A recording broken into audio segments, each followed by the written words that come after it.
பொன்னம்பலம் சிறு வயதில் வில்லத்தனமாக இருந்திருப்பதாகவும் அதற்கு காரணம் அவரது தந்தைதான் என்றும் சமீபத்திய பேட்டியில் இவர் கூறியிருக்கிறார்.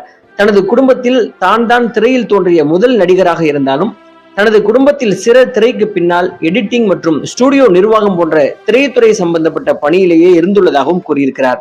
அந்த காலத்தில் தன்னுடைய தந்தை வாகினி ஸ்டுடியோ மேலாளராக இருந்ததாகவும், ஸ்டுடியோ மேலாளர் தான் அந்த காலத்தில் அனைத்து நடிகர்களுக்கும் சம்பளம் கொடுக்கும் பழக்கம் இருந்ததால் அந்த பழக்கத்தின்படி இவருடைய அப்பா எம்ஜிஆர், சிவாஜி, ஜெயலலிதா போன்ற முன்னணி நடிகர்களுக்கும் தன்னுடைய கையால் சம்பளம் கொடுத்து வந்த அந்த தகவலையும் பெருமையுடன் இவர் பதிவு செய்திருக்கிறார். தன்னுடைய தந்தை கண்ணப்ப நாயக்கர் மிகவும் கண்டிப்பானவர் என்றும், தனது அப்பா எதற்கெடுத்தாலும் குடும்பத்தில் உள்ள அனைவரையும் அடித்து கொடுமைப்படுத்தக்கூடியவர் என்றும் கூறக்கூடிய இவர் எப்பொழுது தன்னுடைய அப்பா இறப்பார் என்று இவர் எதிர்பார்த்ததாகவும், சீக்கிரம் சாக வேண்டும் என்று இறைவனிடம் அடிக்கடி வேண்டி வந்ததாகவும் சிறுவயதை பற்றி இவர் குறிப்பிட்டிருக்கிறார்.